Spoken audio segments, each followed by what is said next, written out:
Back to story time in Mr. Rogers' neighborhood here. Do we have to sing it again, or can you just use the previous version? We have to sing it again. No, I think you can cut the previous. It's like, okay, great. It's a beautiful day in the neighborhood. A beautiful day for a neighbor. Won't you be mine? Won't you be mine? Won't you be my neighbor?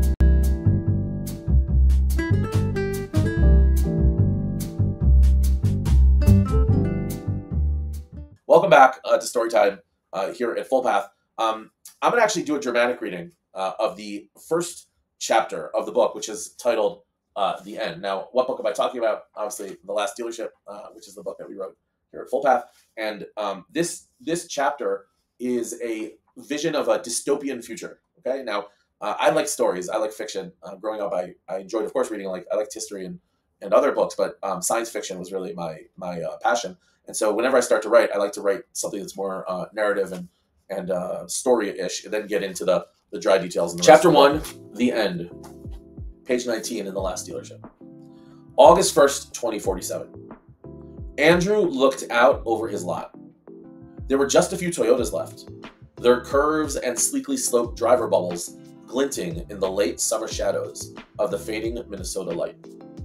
He let his thoughts wander back 50 years, to a bright summer day when he, then a young boy, witnessed his father's pride as the first ever RAV4 in the Midwest rolled up to Warden Toyota.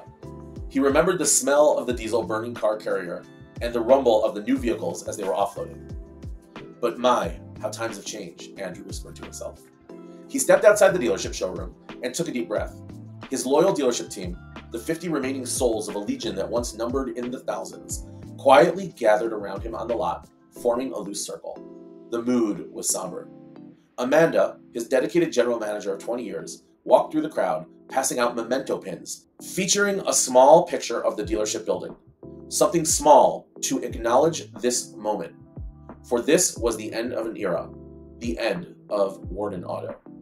But this ending was bigger than just the end of Warden Auto, much bigger. The shuttering of Warden's Toyota dealership also marked the closing of the last family-owned franchise dealership in North America. Just 10 years ago, such a scenario would have seemed like science fiction. Warden Auto was at its peak, most dealers were. During the post-pandemic decade, following the restoration of supply chains and the economic recovery, car sales hit an all-time high. It didn't hurt that Tesla stock had crashed in the late 20s, and that traditional OEMs, realizing their distribution networks were their golden goose, had extended an olive branch to dealers. OEMs started pumping out innovative, futuristic new products, and by 2029, car dealers were thriving. The industry took off like a rocket ship. Regional dealer groups, like Warden's, rose from the recession years of the mid-2020s and hit the 2030s flush with cash to spend. Nearly 2 million employees were banking record bonuses, and the future looked bright for their families and communities. At least, that's what it looked like on the surface. While car dealers reveled in their newfound success, a counterplot steadily advanced behind the scenes. Hidden under a smokescreen of complacency, fueled by the OEM's dealer-first policy, several next-gen car companies, including Tesla, desperately seeking a way back to the top, together with some traditional OEMs, were secretly collaborating with big box monopoly retailers like Walmart, Target, and Amazon. The mission? An all-out assault on the legislative advantage that dealers had fought to maintain since the Depression era. Codenamed Dropship, the coalition was backed by tens of billions of lobbying dollars. This unlikely cabal was on the verge of a historic federal ruling, one that would declare illegal the long-standing state-level protections for local dealers. To deliver the coup de grace, the coalition also worked to advance a vicious tax regime that would undercut the ability of car dealers to compete against these global retail companies. On June 7th, 2033, a day memorialized by dealers as Treachery Tuesday, the United States federal government passed the proposed legislation. Within weeks, Walmart debuted its first megalot near Marietta, Georgia, loaded with 30,000 new vehicles from 10 OEMs, complete with a full trade-in lot and 50 service lanes. Target followed soon after, taking AutoNation private in the course of just one weekend, introducing new cars into their extensive store network. Amazon, having secretly accumulated a massive number of open lots across North America, snapped up CarMax, Asbury, Lithia, and Pep Boys.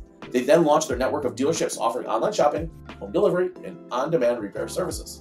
In just a few years, several major OEMs were acquired by the mega retailers.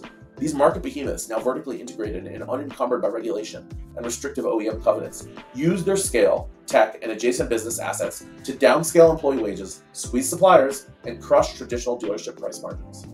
As the 2030s rolled on, these newly formed monster automotive retailers, backed by massive destination-style car lots, began to aggressively market their retail customer base. Emails, ads, and tie-ins with other sales promotions. Pick up your Christmas tree and take it home in your brand new F-150 Monsoon, now available at Target stores nationwide. Along with owned banks and insurance companies and a broad range of services and products, quickly skyrocketed their business success. Dealers, hard-pressed to keep up with the price pressure and the marketing firepower, fell to the back of the pack, running on their limited cash with rising floor plan expenses hanging over them like the sword of Damocles. One by one, dealers began to retreat, ceding to the new automotive overlords. By 2040, the dealership star that had shone so brightly since the early 1900s crashed to the earth with a rapidity reminiscent of the Blockbuster and Netflix saga. Mass layoffs led to ex-dealership employees moving over to work on the big box auto lots, but the pay was poor, the atmosphere was bleak, and the management implemented strict policies that made the day-to-day working experience unbearable. Tax loopholes engineered by legions of lobbyists pulled money from the state coffers, and many charities suffered as the dealerships and their owners, mainstays of local sponsorships and philanthropies, were forced to pull back on their not-for-profit giving. By 2045, only a handful of dealerships remained, mostly in Texas and Michigan. But by the winter of 2047, the family-owned dealership was a thing of the past, except for one, Warden Toyota, the last of the car dealers. As Warden's employees gathered around to bid farewell on this final day, the media drones began to arrive, floating at ground level and overhead to cover the historic closing ceremony of the last dealership. Andrew, uncharacteristically overwhelmed with emotion, turned to Amanda, who was preparing to lower the flag at the over 60-year-old store for the very last time. Amanda, Andrew asked, "How is it that we dealers who epitomize competition ultimately lost the race?" Amanda paused for a moment in careful consideration, her hands holding the dancing flag's rope against the oncoming wind. "It didn't have to be this way," she said, shaking her head. "We had the edge. We had transformed, moved to one price, updated our facilities, and created a smooth digital flow. Public perception of car dealers had shifted to positive. We could have evolved into our own niche Amazon and held on. Our service was so much better than theirs, and customers trusted us," she continued. "I think it was the recipe for innovation that we lacked, partly because the industry failed to recognize that the good of the whole would require some sacrifice by individuals. Sharing, collaborating, and getting the data right was a must. In the end, our competition had a better customer data strategy than we did. That, coupled with their scale, was just too much for us to overcome."